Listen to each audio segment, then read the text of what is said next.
Good morning and welcome. Today I describe group 15 elements and group 15 elements also known as nitrogen family. तो students आज हम बात करते हैं ग्रुप 15 एलिमेंट्स की, जिसको हम क्या बोलते हैं, नाइट्रोजन फैमिली भी बोलते हैं। ग्रुप 15 जो एलिमेंट्स एलिमेंट की हम बात कर रहे हैं, ग्रुप 15 एलिमेंट्स में कौन कौन से एलिमेंट आते हैं?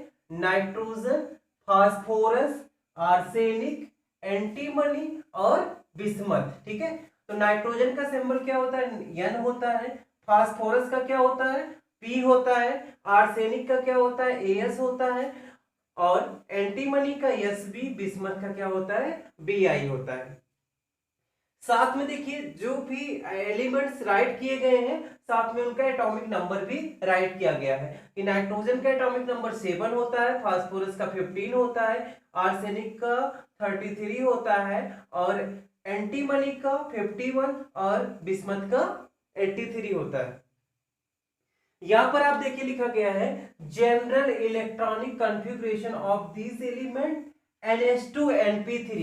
That means when we write electronic configuration of group 15 elements, then we find outermost electronic configuration NH2 NP3. इसका मतलब जब हम इनका क्या करेंगे, आउटर मोस्ट शेल का इलेक्ट्रॉनिक कॉन्फ़िगरेशन राइट करेंगे तो लास्ट में मुझे क्या मिलेगा? NH2 और NP3 मिलेगा। N क्या होता है? Principal quantum number. क्या होता है? Principal quantum number. Principal quantum number क्या रिप्रेजेंट करता है? सेल को। क्या रिप्रेजेंट करता है? सेल को। तो अगर देखते हैं यहां पर मैंने क्या किया है, इलेक्ट्रॉनिक कॉन्फ़िगरेशन, तो ये क्या हो जाएगा आपका 1s2 2s2 2p3। That means last में हमें क्या मिला? 2s2 2p3। इसका करते हैं फास्फोरस का, लास्ट में क्या मिल रहा है? 3s2 3p3। आर्सेनिक का करेंगे जो हमारी लास्ट सेल है 4s2 4p3। एंटीमनी का राइट करेंगे 5s2 5p3 और बिस्मथ का लास्ट में राइट करेंगे तो क्या हमें मिलेगा? 6s2 6p3। इनके इलेक्ट्रॉनिक कॉन्फ़िगरेशन से हम कुछ बात कर लेते हैं, हमें क्या फैक्ट मिल रहा है। ठीक है, तो यहां पर क्या है, S2 और 2p3। आपको बता दें जो S सबसेल होती है, ठीक है, S सबसेल होती है उसमें केवल कितने ऑर्बिटल्स होते हैं? एक ऑर्बिटल होता है। और ये कैसा है हमारा? S में 2 इलेक्ट्रॉन्स है, दैट मीन्स ये हमारा फुल है। क्या कैसा है? फुल है। अगर हम बात करें p ऑर्बिटल के लिए तो यहां पर जो p सबसेल है, p सेल में आपको p सबसेल में कितने ऑर्बिटल्स होते हैं? 3 ऑर्बिटल्स होते हैं। कितने ऑर्बिटल्स होते हैं? 3 ऑर्बिटल होते हैं p में। तो जो p में 3 ऑर्बिटल्स होते हैं तो मुझे यहां पर बात की जाए तो एक हमारा क्या हो गया? px py और pz। हुंड का रूल ये बोलता है कि जब हम इलेक्ट्रॉन्स को फिल करते हैं तो सबसे पहले हम क्या करते हैं, 1 1 इलेक्ट्रॉन ऑर्बिटल्स में फिल कर लेते हैं और जब 1 1 हो जाता है उसके बाद हम क्या करते हैं, फिर जो है 2 2 करते हैं। तो ये 1 2 3, दैट मीन्स अब p जो ऑर्बिटल्स है उसमें कितने ऑर्बिटल्स है? 3 है। और सभी ऑर्बिटल्स में जो नंबर ऑफ इलेक्ट्रॉन है वो कितने कितने हैं? 1 1 इलेक्ट्रॉन्स है। तो दैट मीन्स ये जो p ऑर्बिटल लास्ट वाला है ये कैसा है? ये हाफ फील्ड है। कैसा है? हाफ फील्ड है। और आपको ये पता है कि कोई भी, अगर हम बात करें कोई भी एटम्स है या एलिमेंट है वो स्टेबल कब है, तो आपको बता दें स्टेबिलिटी की जहां पर हम बात करते हैं तो मेरे पास 3 ऑप्शन होते हैं। क्या? या तो आउटर मोस्ट सेल में 0 इलेक्ट्रॉन्स हो, कितने हो? 0 हो, इलेक्ट्रॉन हो ही ना। या तो क्या होने चाहिए, जो मेन फैक्ट यहां पर बात की जाती है, या तो हाफ फील्ड हो या कैसा हो, फुल फील्ड हो। या तो स्टेबिलिटी की अगर हम बात करें तो कब स्टेबल होगा, या तो हाफ फील्ड हो या तो क्या हो, फुल फील्ड हो। तो यहां पर हम देख रहे हैं जितने भी हमारे पास ग्रुप 15 के एलिमेंट्स हैं इनका जो इलेक्ट्रॉनिक कॉन्फ़िगरेशन है, इनका जो लास्ट सेल है NH2 वो कैसा है? फुल है। और NP3 कैसा है? हाफ फील्ड है। दैट मीन्स ये जो एटम्स है या एलिमेंट है ये क्या है? स्टेबल है। कैसे है? स्टेबल है। अगर हम कंपेयर कर ले दूसरे ग्रुप से, दैट मीन्स अगर हम बात करें नाइट्रोजन फैमिली के पहले हमारी कौन सी फैमिली आती है? कार्बन फैमिली होती है। कौन सी फैमिली होती है? कार्बन फैमिली होती है। तो कार्बन का इलेक्ट्रॉनिक कॉन्फ़िगरेशन हम राइट करेंगे तो क्या हो जाएगा 1s2 2s2 और 2p2 हो जाएगा। और नाइट्रोजन के बाद जो फैमिली आती है वो कौन सी फैमिली होती है, ऑक्सीजन फैमिली होती है। अगर इसका हम क्या करें इलेक्ट्रॉनिक कॉन्फ़िगरेशन राइट करें 1s2 2s2 2p4। ओके, तो यहां पर अगर आपको कंपेयर करना हो, क्या करना हो, कंपेयर करना हो कि नाइट्रोजन फैमिली, कार्बन फैमिली और ऑक्सीजन फैमिली में मोर स्टेबल फैमिली कौन सी है, तो आपकी कौन सी होगी, नाइट्रोजन फैमिली। क्यों, क्योंकि अगर हम कार्बन में चेक करते हैं तो कार्बन का जो लास्ट का p ऑर्बिटल्स है इसमें नंबर ऑफ इलेक्ट्रॉन कितने हैं, 2 है। अभी मैंने आपको दिखाया जो p ऑर्बिटल होते हैं कितने होते हैं, 3 होते हैं। दैट मीन्स ये आपका क्या है, 2 है, तो 2 को हम फिलिंग करेंगे क्या कैसे हो जाएगा, एक इलेक्ट्रॉन यहां पर और एक इलेक्ट्रॉन यहां पर। दैट मीन्स ना तो ये कंप्लीटली एम्प्टी है, ना तो हाफ फिल्ड है और ना तो फुल फिल्ड है। तो हम क्या कहेंगे, ये हमारी स्टेबल फैमिली नहीं है या स्टेबल नहीं है। अगर बात कर ले ऑक्सीजन के लिए तो ऑक्सीजन का क्या है, 2p4 हो गया, क्या हो गया, 4 हो गया। ये भी आपका 3 इलेक्ट्रॉन्स और ये कैसा हो गया, 4 हो गया। अब ये क्या हो गया, ये हाफ फील्ड से ज्यादा हो गया, ना तो हाफ फील्ड रहा ना तो फुल फील्ड हुआ। दैट मीन्स हम क्या समझेंगे कि नाइट्रोजन फैमिली हमारी क्या है, स्टेबल। क्यों स्टेबल है, क्योंकि इसके आउटर मोस्ट सेल में नंबर ऑफ इलेक्ट्रॉन अगर हम बात करें, यहां पर हमें ये देखना है कि 2 तो ये क्या है, कंप्लीटली फील्ड है। और यहां पर p3 की अगर हम बात करें, p3 की बात करें तो क्या हो जाएगा, ये आपका हाफ फील्ड है। तो नाइट्रोजन फैमिली हमारी क्या हो जाएगी, कार्बन फैमिली और ऑक्सीजन फैमिली दोनों से ही ज्यादा क्या हो जाएगी, स्टेबल हो जाएगी। अगर बेस्ड ऑन हम किस पे रखें, इलेक्ट्रॉनिक कॉन्फ़िगरेशन पे। आइए इस फैमिली की कुछ और बातें करते हैं कि जो नाइट्रोजन फैमिली है, नाइट्रोजन फैमिली में आपको मैंने कितने 5 एलिमेंट्स बताए, कितने एलिमेंट्स, 5 एलिमेंट्स बताए। तो जो इनको लर्न करने का तरीका है, हम कैसे लर्न कर सकते हैं कि नाना पाटेकर ने, आपका साइलेंट होगा, ऐसी सब्जी बनाई। नाना पाटेकर ने ऐसी सब्जी बनाई, ऐसे आप क्या कर लेंगे, इनकी एक सीरीज याद कर लेंगे और सिंपल वे में हो जाएगा। आइए बात करते हैं जो शुरू के दो हमारे पास एलिमेंट्स है, नाइट्रोजन और फास्फोरस। किसकी बात कर रहे हैं, नाइट्रोजन और फास्फोरस। ये कैसे होते हैं, इनका जो करेक्टर है वो नॉन मेटल्स का होता है। किसका होता है, नॉन मेटल्स का होता है। उसके बाद जो हमारे पास दो एलिमेंट्स है, आर्सेनिक और एंटीमनी, इनका जो करेक्टर होता है ये कैसे बिहेव्स करते हैं, मेटेलॉइड की तरह बिहेव्स करते हैं। और जो बिस्मथ होता है ये कैसा होता है, मेटल होता है।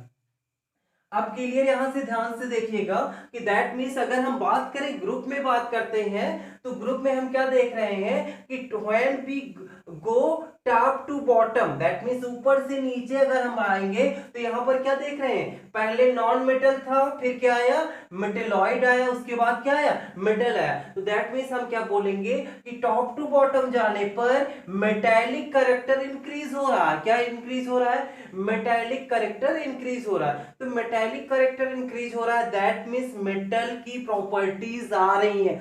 अब यहां पर समझना होगा मेटल की प्रॉपर्टीज कैसे आ रही हैं।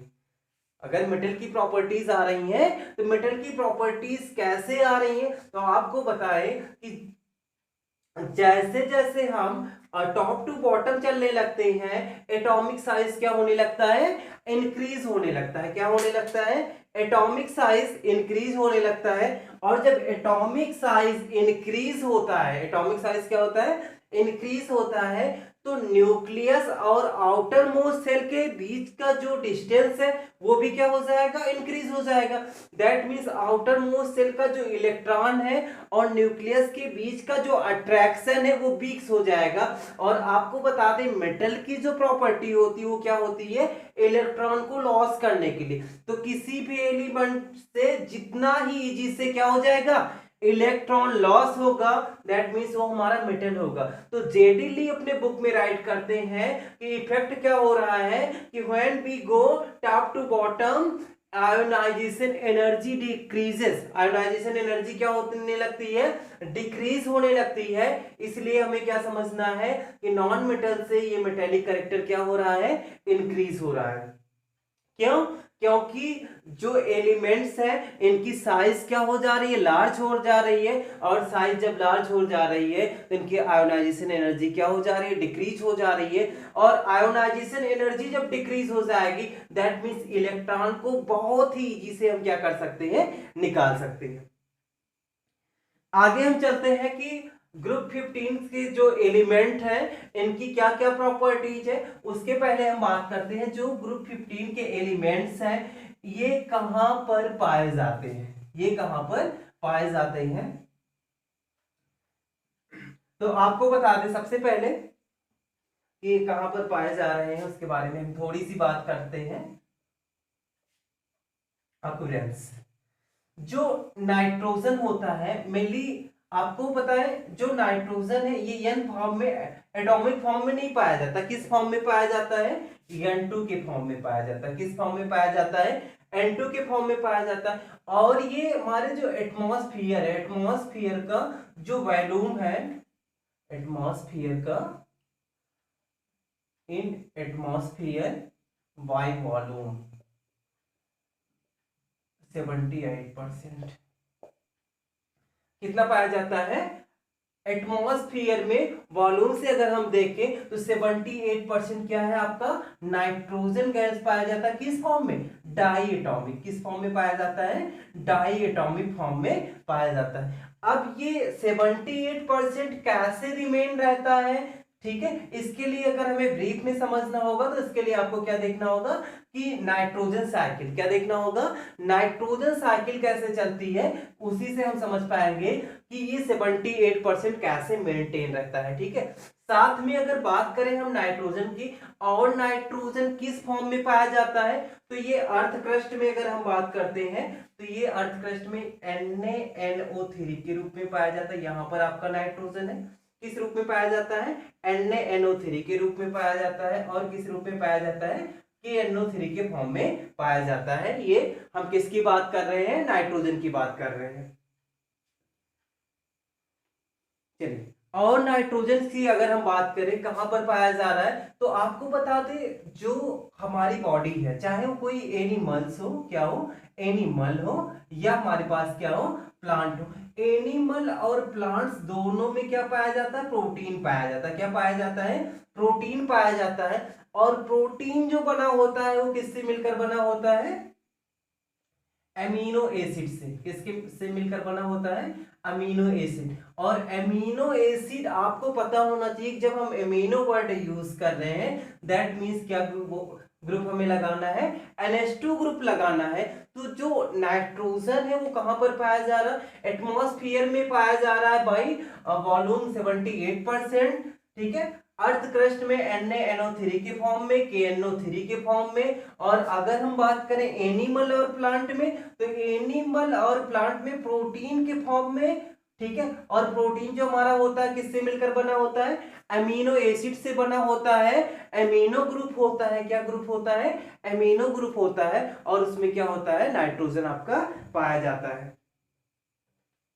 चलिए आगे हम बात करते हैं कि फास्फोरस कहां पर पाया जा रहा है।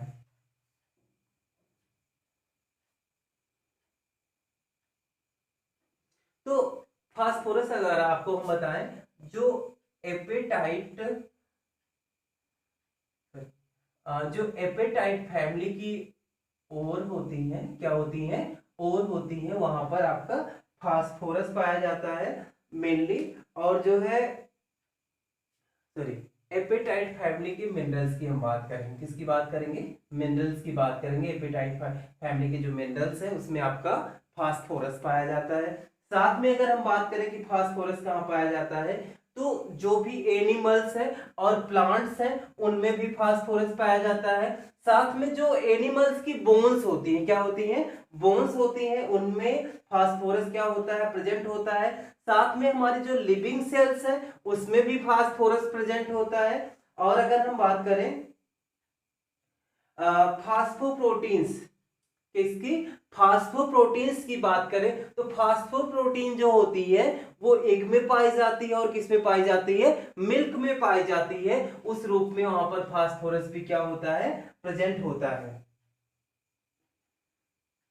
आगे हम बात करें कि जो हमारे पास 3 रिमेनिंग एलिमेंट है ये कहां पर पाए जाते हैं, आर्सेनिक, एंटीमनी एंड बिस्मथ। तो इनका जो अमाउंट होता है बहुत ज्यादा नहीं पाया जाता है, लेकिन अगर हम बात करें जो सल्फाइड मिनरल्स हैं, कहां पर ये तीनों पाए जाते हैं, सल्फाइड मिनरल के साथ पाए जाते हैं। कौन कौन, सल्फाइड मिनरल्स में अगर हम बात करें तो पाया जाता है आपका आर्सेनिक है, साथ में एंटीमनी है,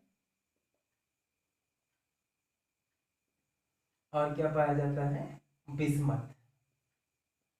किसकी बात करें, बिस्मथ। ठीक है, तो ये हमारा हो गया कि जो ग्रुप 15 एलिमेंट्स है ये कहां पर कैसे पाए जा रहे हैं। ठीक है, तो ये हो गया कि फास्फोरस एपिटाइट फैमिली के साथ में पाया जा रहा है, सल्फाइड मिनरल्स में आर्सेनिक है, एंटीमनी है और बिस्मथ है, और साथ में जो नाइट्रोजन है वो कहां पर इन्वायरमेंट में भी पाया जा रहा है, और साथ में जो प्रोटीन्स है, ठीक है, जो प्रोटीन्स है किसी की बॉडी की अगर हम बात करें, चाहे वो एनिमल्स हो या प्लांट हो, विदाउट प्रोटीन हम ये नहीं बातें कर सकते कि बॉडी एग्जिस्ट कर रही है। अब चलते हैं नेक्स्ट टॉपिक पे कि जो हमें जनरल प्रॉपर्टीज समझनी है कि ग्रुप 15 एलिमेंट्स की क्या होती हैं, उनकी हम एक एक की बात करेंगे। ठीक है, तो ग्रुप 15 एलिमेंट्स है हमारे पास, क्या क्या है, nitrogen, phosphorus, nitrogen, phosphorus, arsenic, antimony और बिस्मथ। ये हमारा क्या है, top to bottom, top to bottom हमें चलना है। अब साथ में हमें समझना है इनकी एटॉमिक रेडियस, क्या समझना है, एटॉमिक रेडियस। इस बेस पे हम बात करेंगे थोड़ा। जैसे जैसे हम क्या देख रहे हैं, जैसे जैसे हम टॉप टू बॉटम जाते हैं, आपको ध्यान में रखना होगा ये पीरियड नंबर 2 है आपका, ये क्या है 3 है, ये 4 है, और ये क्या है 5 है, और ये क्या है 6 है। जो ये पीरियड नंबर होते हैं ये क्या बताते हैं आपको, पीरियड नंबर आपको बताते हैं number of shell, number of shell. तो यहाँ पर नंबर ऑफ सेल कितनी है, 6 है, यहाँ पर 5 है, यहाँ पर 4 है, यहाँ पर 3 है, यहाँ पर 2 है। अगर हम सिंपल वे बात करें तो ये हमारा क्या होता है, मान लो ये हमारा क्या है, न्यूट्रॉन प्रोटॉन न्यूक्लियस है, और इसके अराउंड क्या पाई जाती हैं, सेल पाई जाती हैं। तो जो न्यूक्लियस है, न्यूक्लियस से लेकर आउटर मोस्ट सेल के बीच की जो डिस्टेंस है उसको हम क्या बोलेंगे, एटॉमिक रेडियस। क्या राइट कर बोलेंगे, एटॉमिक रेडियस। अब यहां से हमें क्लियर समझना है कि जैसे जैसे नंबर ऑफ सेल इंक्रीज होगा वैसे वैसे क्या हो जाएगा, एटॉमिक साइज भी इंक्रीज होता चला जाएगा। क्योंकि यहाँ पर 2 सेल थी, यहाँ पर 3 सेल थी, यहाँ पर 4 सेल थी, यहाँ पर 5 और यहाँ पर 6 सेल थी। तो जैसे जैसे हम क्या कर रहे हैं, नंबर ऑफ सेल बढ़ा रहे हैं, ये साइज भी क्या हो जाएगा, इंक्रीज होता चला जाएगा। तो हमें ये समझना है कि जो 15 एलिमेंट्स हैं, ग्रुप 15 एलिमेंट्स हैं, जब हम टॉप टू बॉटम कहां पर चलते हैं, टॉप टू बॉटम चलेंगे, टॉप टू बॉटम आने पर मुझे ये दिखाई पड़ रहा है कि नंबर ऑफ सेल क्या हो रही है, इंक्रीज हो रही है। जब नंबर ऑफ सेल इंक्रीज होगी दैट मींस इनका जो साइज होगा वो क्या हो जाएगा, इंक्रीज हो जाएगा। साइज क्या हो जाएगा, इंक्रीज हो जाएगा। यही बातें मैंने आपसे बताई थी कि पहले क्या होता है, नॉन मेटल होता है, फिर मेटेलॉइड होता है, फिर मेटल होता है। क्यों, क्योंकि एटॉमिक साइज क्या होती चली जा रही है, इंक्रीज होती चली जा रही। अच्छा, एटॉमिक साइज इंक्रीज होती चली गई, उसके बाद हम देखेंगे हमें समझना क्या है, एटॉमिक रेडियस। तो यहां पर आप क्या देखिए, अगर यहां पर 2 सेल थी तो एटॉमिक रेडियस ये थी, 3 थी तो क्या थी, ये हो गई, 4 हुई तो क्या हुई, ये हो गई, और 5 हुई तो ये हो गया। तो यहां से क्लियर क्या हो रहा है कि नंबर ऑफ सेल जैसे इंक्रीज हो रहा है वैसे वैसे क्या हो रही है, एटॉमिक रेडियस भी इंक्रीज हो रही। तो हम क्या बोलेंगे, टॉप टू बॉटम चलने पर साइज भी इंक्रीज है और साथ में क्या हो रही है, एटॉमिक रेडियस भी इंक्रीज हो रही है। ग्रुप 15 एलिमेंट में टॉप टू बॉटम चलने पर एटॉमिक रेडियस क्या हो रहा है, इंक्रीज हो रहा है। अब इसको हम बात करते हैं कि जब एटॉमिक रेडियस इंक्रीज हो रहा है तो साथ में हमें एक दूसरा टर्म लेकर चलना है, आयोनाइजेशन एनर्जी। किसको लेकर चलना है, आयोनाइजेशन एनर्जी पर क्या इफेक्ट होगा, आयोनाइजेशन एनर्जी, और साथ में इसी पे लिख देते हैं हम इलेक्ट्रोनिगेटिविटी।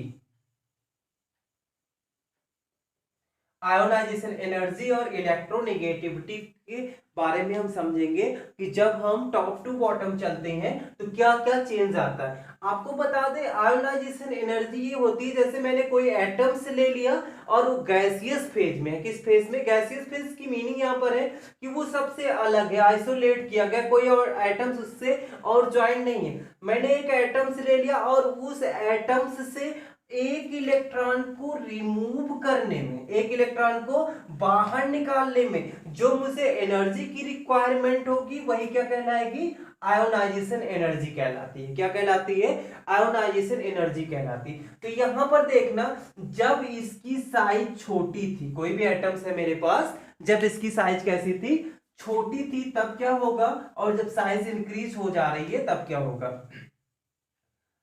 ये अभी क्या है? एटम्स की साइज छोटी है, दैट मींस ये जो न्यूक्लियस है और आउटर मोस्ट सेल है, इनके बीच जो फोर्स ऑफ अट्रैक्शन होगा वो क्या होगा? ग्रेटर होगा, बहुत ज्यादा होगा। बट जैसे जैसे इनकी साइज क्या होती जाएगी? इंक्रीज होती जाएगी। साइज क्या होती जाएगी? इंक्रीज होती जाएगी। इनके बीच का जब डिस्टेंस बढ़ने लगता है तो ड्यू टू शील्डिंग इफेक्ट हम क्या देखते हैं?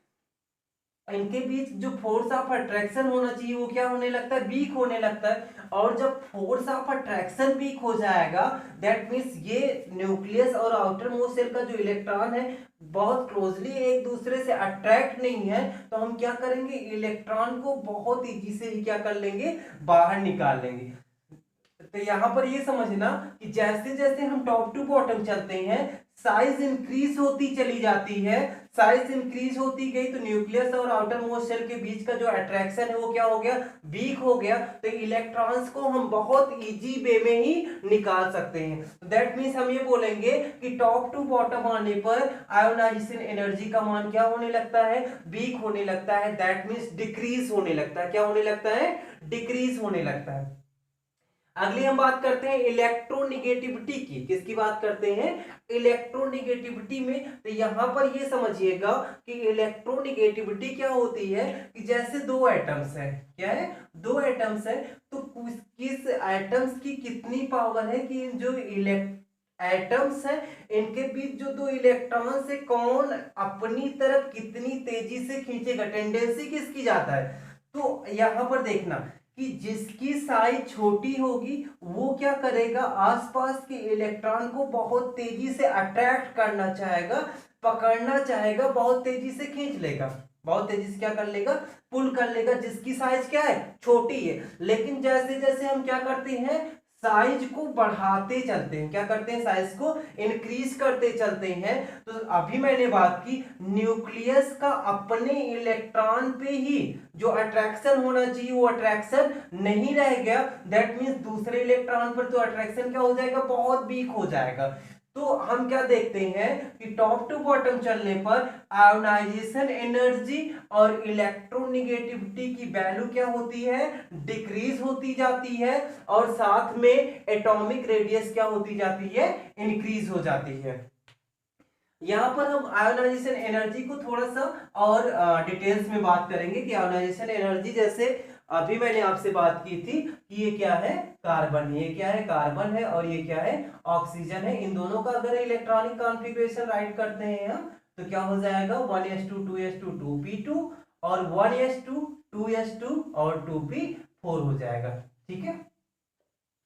तो अगर हम बात करें कि नाइट्रोजन की बात कर लें, ठीक है, क्योंकि इसका कंपेयर हम इसी फैमिली से कर दे रहे हैं। नाइट्रोजन की अगर हम बात करें तो जो नाइट्रोजन की कंडीशन है इसकी आयोनाइजेशन एनर्जी क्या होगी अगर हम बात करें तो कार्बन से ज्यादा होगी और ऑक्सीजन से भी क्या हो जाएगी? ज्यादा हो जाएगी। समझिएगा यहाँ पर कि ये ना तो ये हाफ फील्ड है ना तो ये हाफ फील्ड है। That means both are unstable, both are unstable. हमें क्या करना है? आयोनाइजेशन एनर्जी में समझना है इलेक्ट्रॉन को पुल करना है, बाहर खींचना है। इलेक्ट्रॉन को क्या करना है?